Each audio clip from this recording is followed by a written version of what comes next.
Corona virus के संक्रमण की 4 स्थिति होती है। पहली स्टेज में ऐसा होता है जैसे कि देश का कोई व्यक्ति विदेश में जाता है और वह संक्रमित हो जाता है, तो यह कहलाती है पहली स्थिति या पहली स्टेज। अब बात करते हैं दूसरी स्टेज क्या है। दूसरी स्टेज में ये होता है जैसे कोई व्यक्ति हमारे देश का या किसी देश का व्यक्ति विदेश में जाता है, वह संक्रमित हो जाता है और उसके संक्रमित होने के बाद उसके परिवार वाले या उसके परिचित व्यक्ति ही संक्रमित होते हैं। यह स्थिति कहलाती है, यह स्टेज कहलाती है स्टेज नंबर 2। अब जब भारत में लॉकडाउन जारी हुआ, प्रधानमंत्री जी ने जब लॉकडाउन जारी किया था हिंदुस्तान में, भारतवर्ष में, तो स्टेज 2 थी यहाँ पर। यानी कि जो व्यक्ति विदेश गए थे या तो वो संक्रमित थे या उनके परिवार वाले या उनके परिचित व्यक्ति ही केवल संक्रमित व्यक्ति थे।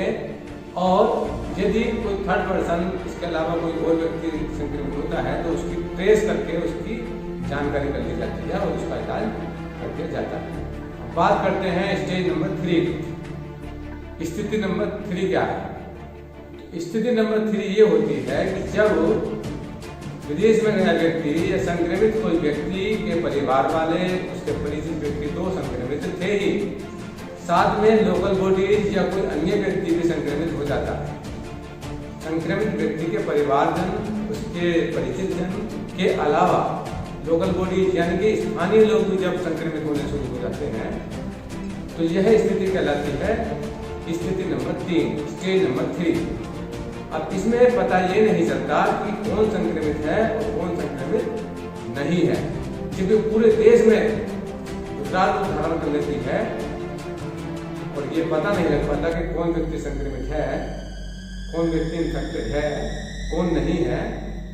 तो ये स्थिति हो जाती है तीसरी स्थिति और ये बहुत भयानक स्थिति होती है। और इसके बाद कर लेते हैं बात स्थिति नंबर 4, स्टेज नंबर 4 की। और जब यह चौथी स्थिति जब फोर्थ स्टेज जब आ जाती है तो इसको कंट्रोल करना नामुमकिन सा हो जाता है। इसका ये पता नहीं लगता या इसका ये नहीं कह सकते कि ये कब तक कंट्रोल हो पाएगा और कब तक नहीं। स्पेन और इटली देश स्टेज नंबर 3 का सामना कर रहे हैं। तो अभी हमारा देश स्थिति नंबर 2 में था जब लॉकडाउन जारी हुआ था। अधिकतर देशवासियों ने लॉकडाउन का पालन किया और लॉकडाउन ही है जिसके द्वारा हम इसको खत्म कर सकते हैं, इस पर विजय प्राप्त कर सकते हैं। किस पर? कोरोना वायरस पर। क्योंकि कोरोना वायरस की कोई वैक्सीन अभी बनी नहीं है। जब वैक्सीन इसकी बनी नहीं तो इसको रोक कैसे सकते हैं? प्रश्न ये उठता है। अब इसकी चेन, इसकी जो साइकिल है, वायरस की जो साइकिल है, ये बढ़ता रहता है। उसको तोड़ने का, इसके जीवन चक्र को खत्म करने का, समाप्त करने का केवल एक तरीका है कि लॉकडाउन में क्या होगा? लॉकडाउन में होगा कि जैसे ये इन्फेक्टेड व्यक्ति से स्वस्थ व्यक्ति में जाता है कोरोना वायरस, अगर लॉकडाउन की स्थिति का पालन करेंगे तो एक संक्रमित व्यक्ति से यह स्वस्थ व्यक्ति में नहीं जा पाएगा। संक्रमित व्यक्ति का इलाज हो जाएगा, वह ठीक हो जाएगा। और संक्रमित व्यक्ति से जब यह वायरस स्वस्थ व्यक्ति में नहीं जाएगा तो इसकी चेन टूट जाएगी, इसकी साइकिल टूट जाएगी। और ये ऐसा नहीं है कि स्वयं जनरेट होता है।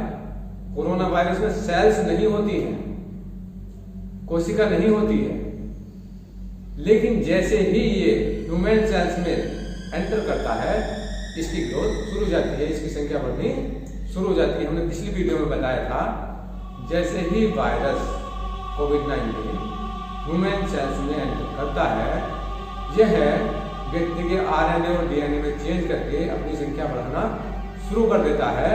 और संख्या इतनी तेजी से बढ़ाता है कि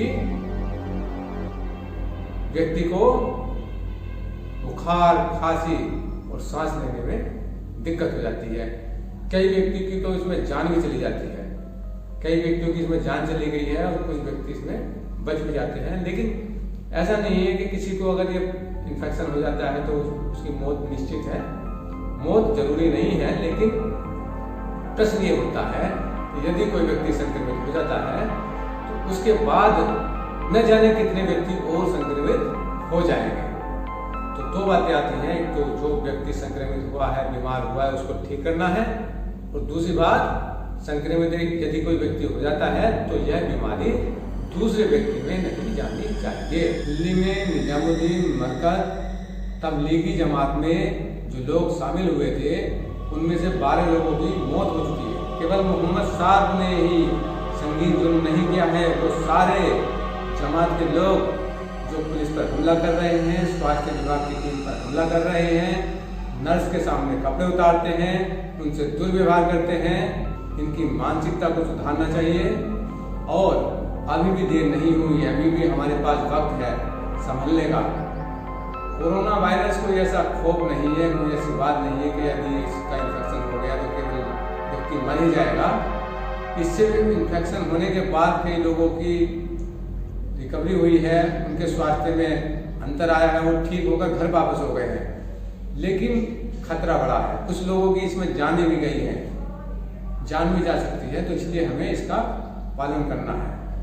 बात यह नहीं कि केवल हम संक्रमित हो जाते हैं, लेकिन हमारे संक्रमित होने से कितने और लोगों को भी संक्रमण हो जाता है, खतरा ये है। अभी भी हमारे पास वक्त है, इसके लिए केवल 15 दिन का वक्त बहुत होता है, लेकिन हमारा लॉकडाउन हुआ है 21 दिन का, तो 21 दिन इसके लिए काफी होने चाहिए, सभी को इसका पालन करना चाहिए।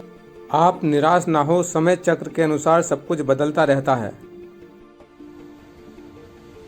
वक्त कभी एक सा नहीं रहता, वक्त हमेशा एक सा नहीं रहता, ये परिवर्तित होता रहता है, ये गुजरता रहता है। और यहाँ पर वक्त हमें एक संदेश देना चाहता है, यहाँ पर वक्त हमें कुछ संदेश देना चाहता है, कुछ सिखाना चाहता है। कुछ सिखाकर वक्त गुजर जाएगा, कुछ सिखाकर वक्त गुजर जाएगा, कुछ दिखाकर वक्त गुजर जाएगा। कई दौर गुजरे हैं वक्त के, कई दौर गुजरे हैं वक्त के, बुरा वक्त भी गुजर जाए। थाम लो पाँव अपने घर में, थाम लो पाँव अपने घर में, ये मंजर से नियम बनाकर लॉकडाउन खोला जाना चाहिए।